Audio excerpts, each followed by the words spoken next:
Good afternoon, everyone, and welcome back to another Supercoach Insider podcast. My name is Swiz, here to talk all things Supercoach AFL. Yes, it is time. First preseason team discussion, and no better time with 2 months to go to the start of the season to start talking about what I'm thinking about my team.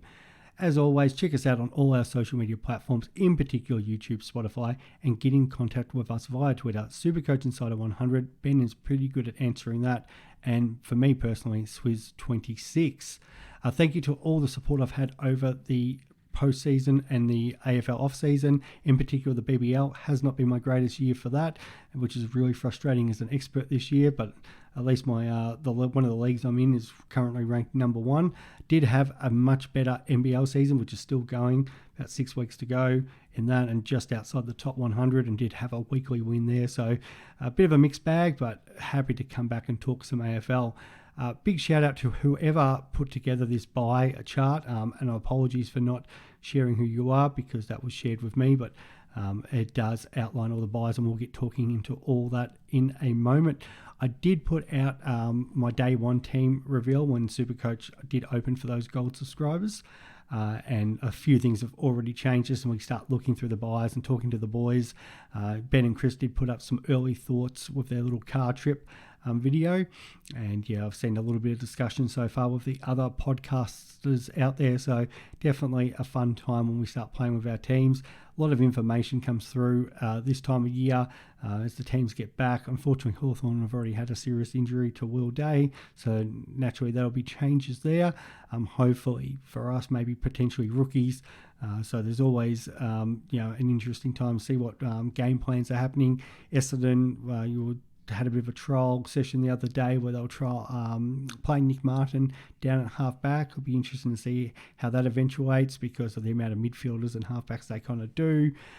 North Melbourne, I've had Sheasel in my team up to about yesterday where the news came that Zach Fisher was being the distributor through half-back, and then Sheasel was actually playing in a more forward mid-role. So you get these sort of changes, you start looking at and hearing what's happening with teams until we really see it in the preseason. You can't really lock it in, but yeah, a lot of teams are out practicing now what they are hopefully want to put in place starting round 0 this year for some teams, which is Sydney, Melbourne on Thursday the 7th of March. Now round 0, that is 8 teams playing that week. 10 teams, as you can see there, have the bye.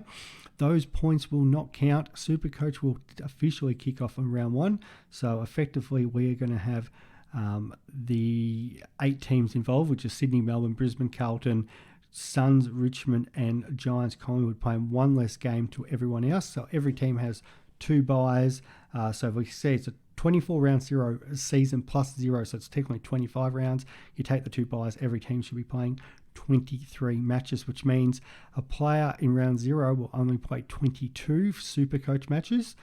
So you've got to kind of do the maths on that and go, okay, if a player is score averaging 100 from those 23 games, which would be 2,300 points, you would have a situation where those players from the playing the 22 games would have to average 104.5 points throughout that period to equal them. Now, some of them obviously are going to be really good and will average really well, but there is some risk involved with playing a player who's going to play less games, and then just when do you try to target them and get them in? Their prices, however, will move. So we have that round 3 rolling average. So if you are a round 0 person, so let's hypothetically say a GWS player, they play in round 0, play in round 1, their price will then change for round 2. And then round 3, then they obviously have a buy that's listed there, where, for example, Essendon, say, don't have a round 0 buy, so they play round 1, round 2, their price changes will change round 3. So there's a little bit of strategy involved in our starting teams this year. We don't know exactly how many trades we're going to have. If we sort of go off last year, where that was at 35, including 5 boosts, you'd think it might be similar. Herald Sun and Supercoach, as you could expect, are trying to appeal also for the casual fan. The more trades they have, the more likely they're going to stay involved, and it's more likes and more people looking at their sponsors. So you can understand that. I continue to push the idea that people who are Supercoach Gold subscribers should play for a different prize pool and able to have a second team where it might be a different sort of set of rules, where you would have maybe, say, go old school 20 trades, or you could do a whole lot of stuff. So you could do more the AFL fantasy where it's 2 trades a week.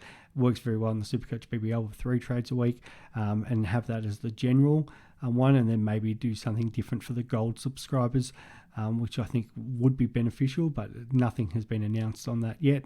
We can only hope. Okay, so in regards to teams and what I'm looking at the moment, it's a bit of a rolling thing, as it always is at this time of the year. So James Sicily, we'll start with the defence. So James Sicily locked in. He'd probably have to get injured or for whatever reason start playing at full forward, which I'd find that very hard to believe. Being there was the reason why he was the second top defender last year. Intercepts, does everything right. So I don't see a lot of that changing.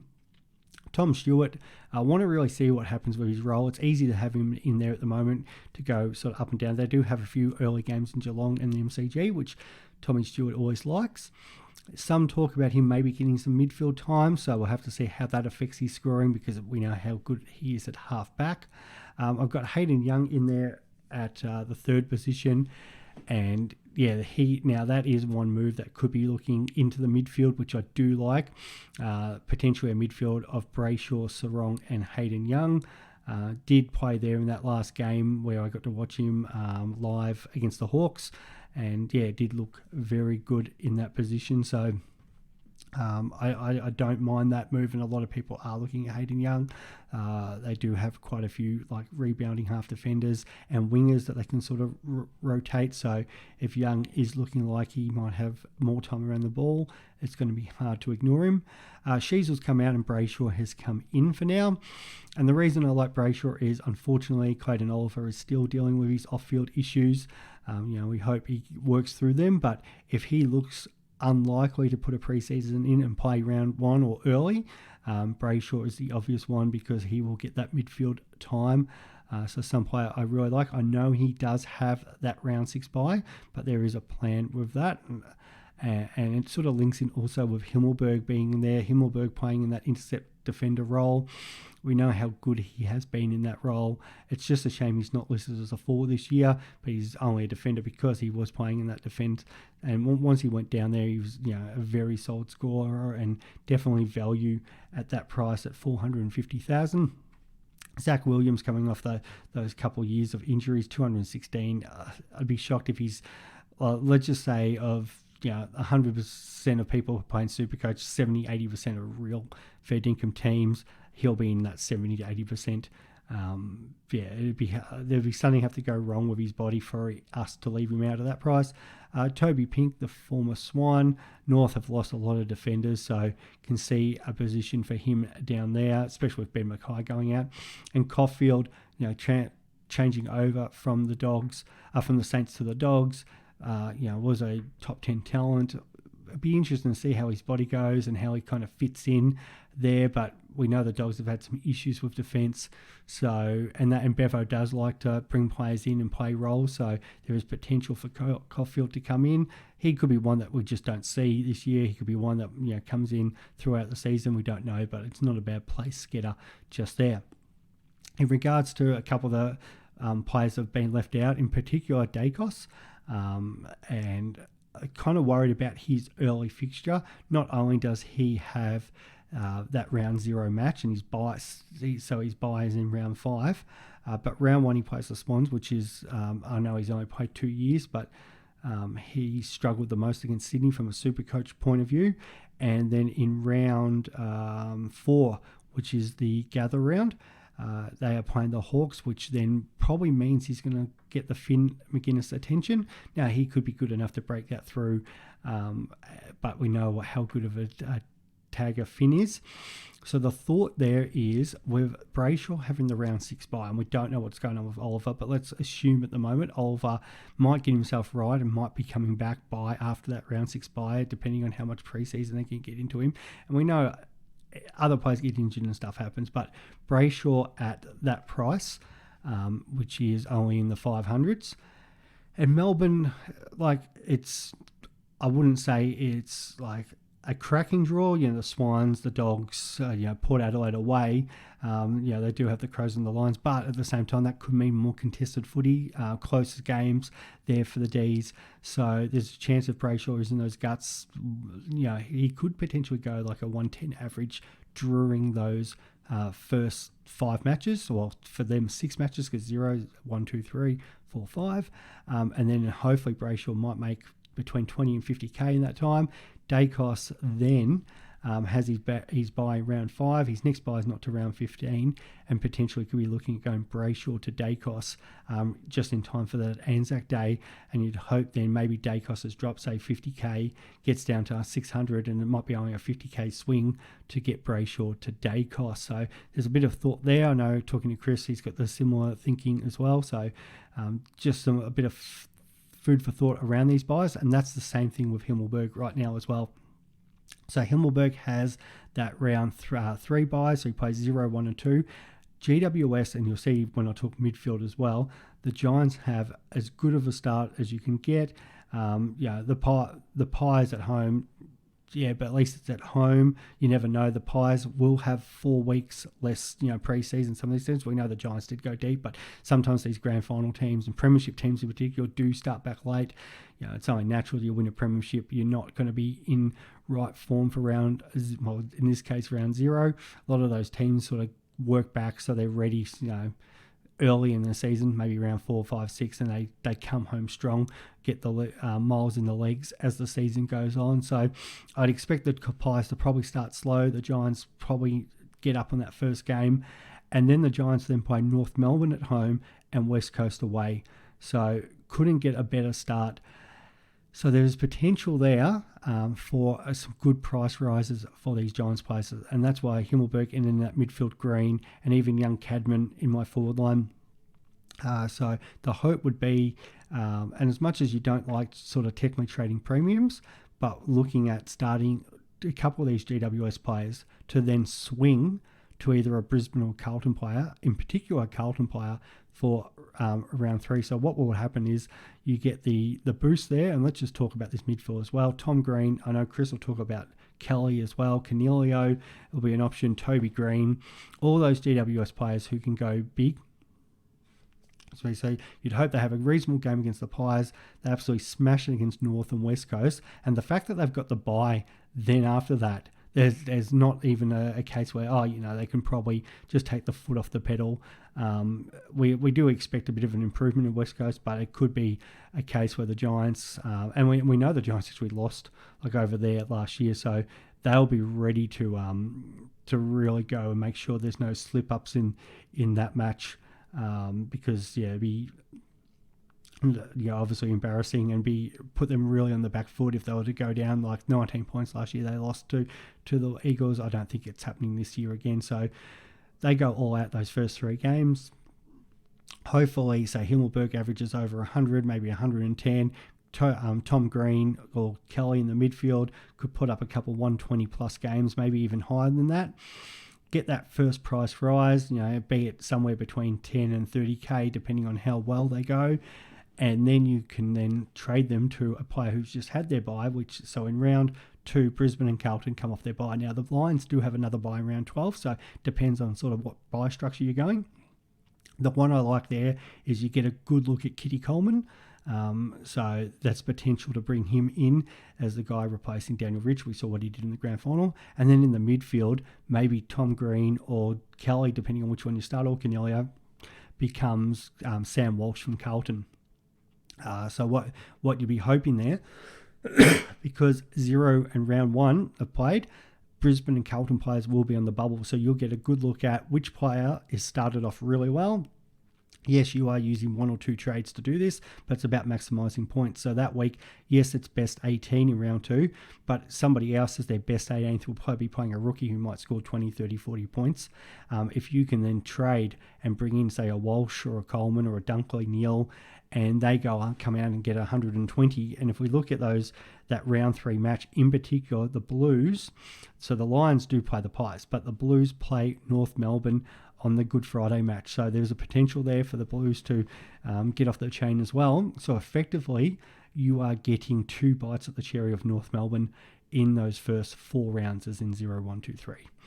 And that could put you 100, 120 points, whatever, ahead of the rest of the competition by using a trade. Plus, you might have made some cash by the fact that not only one of these players has a price rise, but maybe Sam Walsh or Cripps or one of them, or even there's another player cheaper, say, as we said, Kitty Coleman, who could be on the bubble with a break even of 10, 20, 30, where you can pick it up where other people are going to struggle to get them in.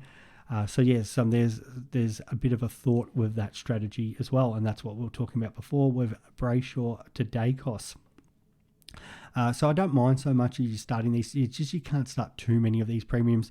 We'll go through the midfield. Yeah, Butters, LDU, they're like the next, and Brayshaw, the next sort of stars off coming through. I'm trying to avoid some of those older guys where possible. So yeah, they've all announced themselves as legitimate Supercoach premiums these days, so I've got full confidence in them.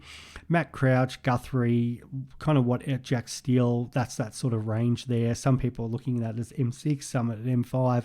At the moment, I've got it as M5, and I just think it'll probably be the player who gets through the preseason the best.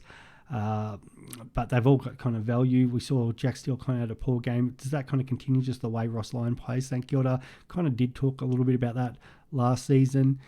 We know he's a tackling machine. Matt Crouch back in that midfield. Depends on how Adelaide set up. If they need him to play in there, and we know he can average 100 minimum just walking on the field. So have some confidence at picking him as that later spot, and hopefully just chugs along the 1.5, 1.10 average, and potentially could just become one of those players, becomes your M8, or at worst, the Crows have the round 15 bye. So he's the perfect one, because could he go 105 to 110 for those first up to round 15, and then you could potentially side swap him to a round 14 player. Guthrie could work, and so Steele. That's why all late buys, you'd probably be less likely to trade Steele. And Guthrie, I'd have more concerns about him getting through and playing all those games. Geelong, we know, do like to rotate his body, and being that little bit older, we've it does. There is some more risk involved in that, but I kind of like that play as either your M5 or M6. Harley Reid, he should be in everybody's team at the forward line. Did have a little bit of that injury scare, but he all going well preseason. He'll be right. So I've just got him in the midfield at the moment, because I can sort of chop and change, and it's easier to move him back in the forward line and move one of those forward rookies out, depending on if a midfielder puts their hand up. McKirkich and Sanders waxed each other last year. Both played for the Allies and Tasmania. Both should see early action, so I do like putting those expensive guys, because it's easy to go from them down than trying to find the money to get up for them. So they're the placeholders at the moment. 3 of the highest picked players in this draft. So they're all ball machines, and hopefully they're there. If they're not there early, it's just easier to go down. Jeremy Sharp's crossed over from the Suns to Freo, so it would be interesting to see if he gets a wing roll over there. Depends, I guess, on Chapman's injury, and even Chapman's a bit of a look at 250k in that defence, but I don't mind having Sharp there. Clark, he was the one that they did that Bose trade to get that pick 7 the year before. Hopefully gets more opportunity this year. You'd think he would, now that he's had a season under his belt. And then the Cats have picked up, I think he's a bit of a mature age here in, I think it's, if I can say this right, Madden. 117k. I've seen him floating on a lot of benches. I think we've seen this with Geelong in the past. It's just they've got this habit of just picking players up from nowhere, and potentially it's 117k could just become one of those VFL options. He's 26 years old.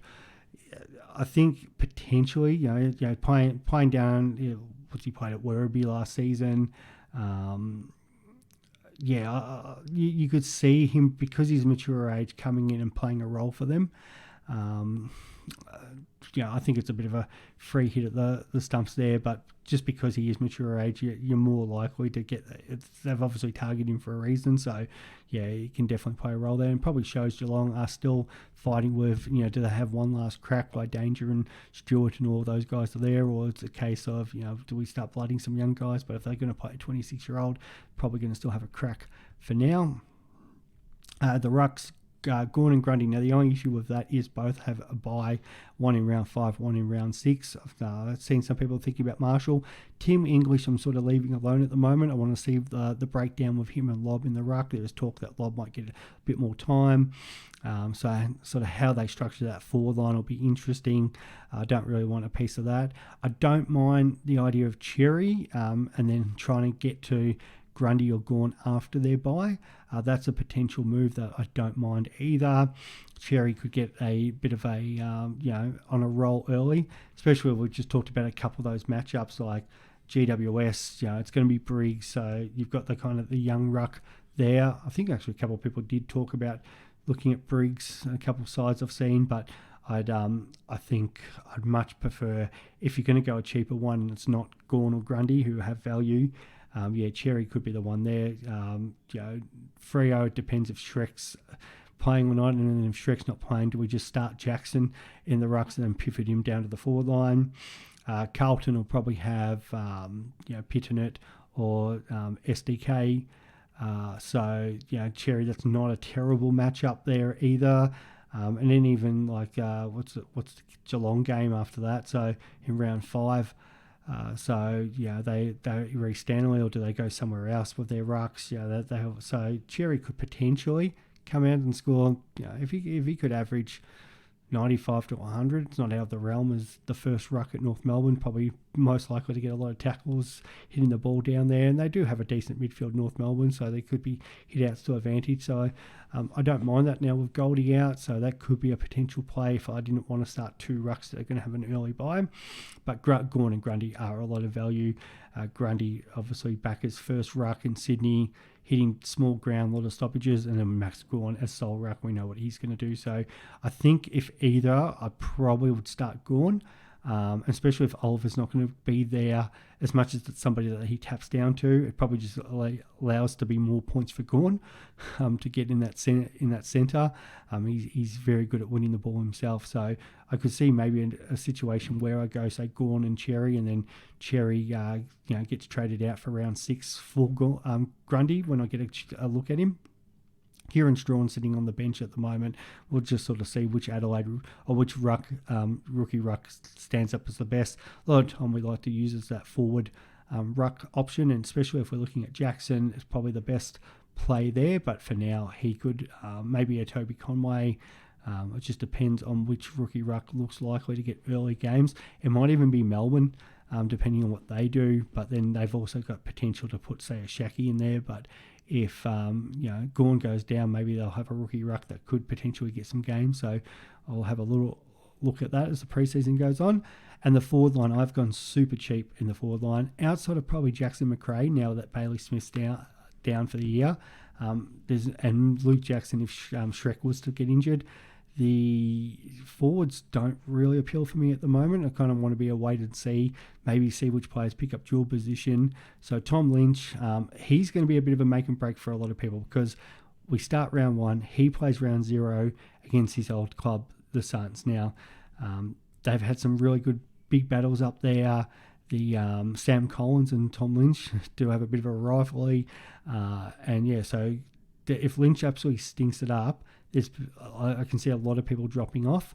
If he goes massive, a lot of people can go on. I kind of hope he actually does go like pretty poor in that first game. Maybe it's a bit slippery up there and he gets like a 30 or a 40, works into it, because he'll be better as it goes on. And that early low score will drop out. I'm probably more worried about if he goes bang first round, because there'll probably be a low score coming at some point. But we did see that period of a couple of years ago where we just went massive for like 4 or 5 week period. One of the premier forwards in the competition. So at 287, it's hard to ignore him.